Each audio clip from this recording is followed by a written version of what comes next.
Welcome to the Daily Bite. I'm your host, Pastor Steve Andrews. Today we read from Jeremiah chapter 10. Hear the word that Yahweh speaks to you, O house of Israel. Thus says Yahweh, learn not the way of the nations, nor be dismayed at the signs of the heavens, because the nations are dismayed at them. For the customs of the people are vanity. A tree from the forest is cut down and worked with an axe by the hands of a craftsman. They decorate it with silver and gold. They fasten it with hammer and nails so that it cannot move. Their idols are like scarecrows in a cucumber field, and they cannot speak. They have to be carried, for they cannot walk. Do not be afraid of them, for they cannot do evil, neither is it in them to do good. There is none like you, O Yahweh. You are great, and your name is great in might. Who would not fear you, O King of the nations? For this is your due. For among all the wise ones of the nations, and in all their kingdoms, there is none like you. They are both stupid and foolish. The instruction of idols is but wood. Beaten silver is brought from Tarshish, and gold from Uphaz. They are the work of the craftsman and of the hands of the goldsmith. Their clothing is violet and purple. They are all the work of skilled men. But Yahweh is the true God. He is the living God and the everlasting King. At his wrath the earth quakes, and the nations cannot endure his indignation. Thus shall you say to them, the gods who did not make the heavens and the earth shall perish from the earth and from under the heavens. It is he who made the earth by his power, who established the world by his wisdom, and by his understanding stretched out the heavens. When he utters his voice, there is a tumult of waters in the heavens, and he makes the mist rise from the ends of the earth. He makes lightning for the rain, and he brings forth the wind from his storehouses. Every man is stupid and without knowledge. Every goldsmith is put to shame by his idols, for his images are false, and there is no breath in them. They are worthless, a work of delusion. At the time of their punishment they shall perish. Not like these is he who is the portion of Jacob, for he is the one who formed all things, and Israel is the tribe of his inheritance. Yahweh of hosts is his name. Gather up your bundle from the ground, O you who dwell under siege, for thus says Yahweh, behold, I am slinging out the inhabitants of the land at this time, and I will bring distress on them, that they may feel it. Woe is me, because of my hurt. My wound is grievous. But I said, truly this is an affliction, and I must bear it. My tent is destroyed, and all my cords are broken. My children have gone from me, and they are not. There is no one to spread my tent again and to set up my curtains, for the shepherds are stupid and do not inquire of Yahweh. Therefore they have not prospered, and all their flock is scattered. A voice, a rumor, behold, it comes, a great commotion out of the north country, to make the cities of Judah a desolation, a lair of jackals.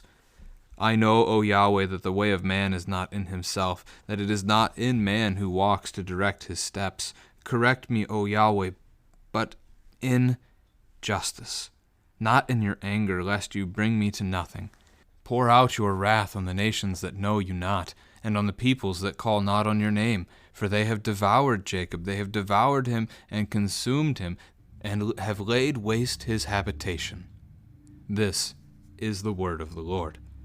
A couple of the primary pictures in the text today are going to be the idea of creation, either God's creation of everything, or man's creation of idols, false gods to worship. Those are themes of the text that you might want to pick up on, especially as you talk about these things. So it starts with God again speaking to his people. Hear what Yahweh speaks to you, O house of Israel. They won't, that's been established. Israel will reject his words, but he still speaks it. The Lord is merciful to send his word even to those who hate him. That continues to this day, as the Lord continues both law and gospel upon the entirety of this creation. And so what is that word today? Well, it starts out pretty dark for us, even today. Verse 2, learn not the way of the nations. We know the ways of the nations, don't we? The way that the people around us live, we are intimately aware of. We do those very same things ourselves. We do not live that distinctively different life from the world around us. A couple of particularly condemning Bible passages for us in the New Testament. James chapter 4, verse 4, "You adulterous people, do you not know that friendship with the world is enmity with God? Therefore, whoever wishes to be a friend of the world makes himself an enemy of God." And from Romans chapter 12, verse 2, "Do not be conformed to this world, but be transformed by the renewal of your mind, that by testing you may discern what is the will of God, what is good and acceptable and perfect." Do not learn the way of the nations. Do not live like the nations, because the nations are dying. The nations are perishing. Do not be dismayed at the signs of the heavens, because the nations are dismayed at them. So what they worry about should not cause us to worry. Anything. Turn on the news. I don't normally recommend that. Turn on the news briefly and see the things that they're scared of. What is driving them to fear right now? You do not need to fear any of those things. If it's a war, Christ is already victorious over all things. And if a war comes upon our soil, the land in which we live, and it takes our lives, we're with Jesus. If it's a string of thefts or whatever, it's just stuff. The Lord will provide what we need. And the Christian just has a different outlook. We do not need to be afraid of whatever the world is doing, or whatever the world's afraid of. Jesus saying in Matthew 24 that there will be wars and rumors of wars, kingdom divided against kingdom, nation against nation, famines, earthquakes, all those sorts of things. And they've been ever since he said those words. The customs of the peoples are vanity. It's another dagger right there to the heart. We want to live in the customs of this world. That's our sinful nature. It sees the world and it says, "Oh, that's fantastic. I want that." And that just brings death. It's a sharp start to this chapter to cut at our own idols. But then, like the wordplay there, that was unintentional. Cutting at idols is what we see in the text moving forward, as you actually hear the formation of an idol. And my challenge for a family to talk about here from verses 3 through 5 is talk about how idols are made. Can statues do anything? But then ask your children, is our God a statue? What's different about Jesus? What's different about him is that he's real. He's living. In fact, he is the one who gave us life, not the other way around. The problem with the idols is they're fake. And the picture of how they're made is detailed for us here. They cut down a tree, they take the wood, they carve the wood, and then they decorate it with metals, precious metals, and they hammer it. Right? To attach various parts to one another, you need nails. Now those parts can't move. It's just a statue. It's not real. It cannot walk. It cannot talk. It cannot hurt you. It cannot help you. It's just a block of wood at the end of the day. And as the earth perishes in the fire, that block of wood will perish in the fire if it hasn't already perished before then. Idols are nothing. Literally nothing. And yet people worship them. They worship the things that they have made with their own hands. Don't think we're above this. Consider how much time you spend on your smartphone. It's an idol that we have made with our own hands. I know we use machinery too, but Tower of Babel, the people trying to build a tower so they could make a name for themselves that would reach all the way to the heavens, a tower, a symbol of their pride. We are very proudful of the works of our hands, of the societies that we build, and all these societies are crumbling. We cannot uphold them.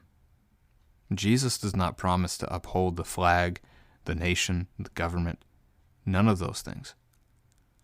Even the infrastructure. Jesus upholds his creation, and as a part of that creation, he's upholding you as the devil seeks to destroy. Do not be afraid of them. Our God is not a statue.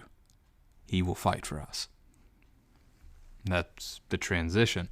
There is none like you, O Yahweh. You are great. Your name is great in might. Who would not fear you, O King of the nations? If they knew him, they would fear him. But they don't, so they don't. They don't know him, so they don't fear him. There is none like God. And this is true. There is no other God. He is all-powerful. He has created all things. He cares for all things. He is all-knowing. So omnipotent, omniscient, omnipresent, those omni words, all-knowing, all-powerful, and all-present. In comparison, we are stupid. We should not be offended by such a thing.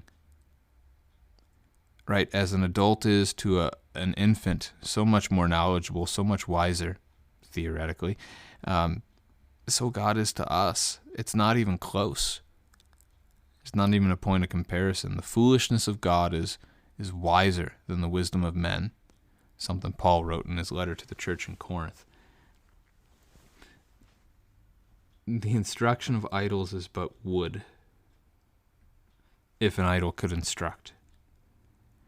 Mention the silver from Tarshish. That's a land very far off to the west. As Jonah fled from God's call to be a prophet, that's where he headed. That's out really all the way over to Spain, across the Mediterranean Sea. We don't know where Uphaz is. Some suggest it might be Ophir, which is off to the southeast, but we don't know for sure. Either way, it's just the point that the idols are made. And even the clothing that they wear has been made. They're made to look rich, but they're just things. They're just objects. Whereas Yahweh is true and living and everlasting. None of the idols can say those things. They're false because they point you to a false image that is not God. They are not living. They cannot move. And they're not everlasting. They will perish when this world perishes, if not before. But Yahweh is the opposite of all of that. He is true, living, and everlasting. These are all characteristics of our God. You could spend time talking about them. That he is true. Jesus said, I am the way, the truth, and the life. That he is living. Jesus Christ rose from the dead. And he lives forevermore. Death cannot hold him. He is everlasting. He's seated at the right hand of the Father, from whence he will come again to judge the living and the dead. His kingdom will have no end. Then we have here the earth quaking. Oftentimes God's appearance is accompanied by earthquakes. Exodus chapter 19 and 20, the crucifixion and the resurrection of Jesus, a couple of examples. Revelation shows it too a few times. But this is just not his appearance, but his wrath. The earth quakes, it trembles before him. The nations cannot endure, and they won't endure. Only the nation that is his nation, his holy people, which is not a geographic nation, but it is the church. The false gods, the idols, verse 11, will perish. Verse 12 then gets into creation. This is a great family conversation. Who made all things, and how did he make them? A great chance to review Genesis 1, that God created everything by speaking, except for when he came to us, that he made us with his hands, and then he breathed the breath of life into us. There's a distinction for man from the rest of creation in that. But to review Genesis 1 is a beautiful opportunity here. So he has created the earth, established the world, stretched out the heavens, just like you would stretch out and pitch a tent, or today we would stretch out a blanket over a bed. So he stretched out the heavens over creation. He is the one that makes the mist. He is the one that makes the rain and the lightning. He brings forth the wind. A great image there in verse 13 as he brings it out of his storehouses. Like he's just got a barn up in heaven filled with wind. And when he wants to make it blow, he just opens the barn and out it goes. That's kind of the picture there. It's an image. It's a metaphor, but we understand it because the Lord is the source of all these things. Every man is stupid without knowledge. Again, don't be offended by that. Just recognize God is greater. And what have we done in our foolishness anyway? We have chased after our sinful idols. Goldsmith shows his ignorance by creating an idol. His image is false. It is not real. So he's put to shame by it. He shows that he doesn't know God. And he just chases after things that are false. There is no breath in them. They are worthless. True statements. Verse 17, God encourages his people to pick up their belongings from the ground and to run, to flee, to go off into exile this way. So minimal belongings they could take with them to Babylon when that time comes. Verse 18, he is slinging them out like a stone fired from a sling. So it will be fired far away and at a rapid speed. They are going to be driven out of the promised land quickly to a land far away. And then 19 onward here, God is grieving. He's grieving his wound, his hurt, that his people have abandoned him, and that his house is destroyed. So the tabernacle, as the original reference to that, becomes the physical temple, and that's going to be destroyed in the attack of Babylon on Judah and Jerusalem. The temple will not stand. The tent will not be spread out. The curtain will not be set up. Why? Because the shepherds are stupid. That's the third time that word has shown up in the text today. They do not inquire of Yahweh. They don't seek him. They don't seek his wisdom. When trouble comes, they take care of it themselves rather than trusting in God. And so the flock is scattered. A voice, a rumor, verse 22, the attack coming from the north to destroy Judah. Verse 23, there's some truth in this. So this is Jeremiah speaking to Yahweh, that a man cannot direct his own steps. And this is so true of us today, and despite how much the church doesn't like this phrase, and the church, I mean the American church, we cannot change our own path. Ephesians 2 is a great text for that we are dead, we were dead in our trespasses. A dead man cannot save himself. A dead man cannot raise himself from the dead. Jesus saves us. We do not choose him, he chooses us. That's called decision theology, the opposite of what Lutherans teach. And this supports that Lutheran position here. Only the Spirit can direct our steps, can change the path that we are on. Only the Spirit can bring us to repent of our sins. And we rejoice that Jesus has poured the Spirit out upon the church, that he has poured out his Spirit upon us. He's poured his Spirit into us, and his Spirit has granted to us faith and repentance. Jeremiah then asks Yahweh to not bring anger, but justice. Essentially, he asks for discipline and not wrath. With the wrath of God, we are simply destroyed. The discipline is not going to be pleasant. Our sin deserves to be judged, but he asks that the Lord would bring that discipline instead. And he then asks that the Lord, instead of pouring his wrath out on his own people, would pour it out on the nations that do not know him. Now, Jeremiah is obviously here aiming for the other nations, the ones who have oppressed God's people and harmed them in various ways. But in all fairness, in verse 25 here, Judah would have the same thing applied to them. If God is pouring out his wrath on the nations that do not know him, he would have to pour his wrath out on Judah and Jerusalem as well, because they have abandoned him completely and seek after other gods.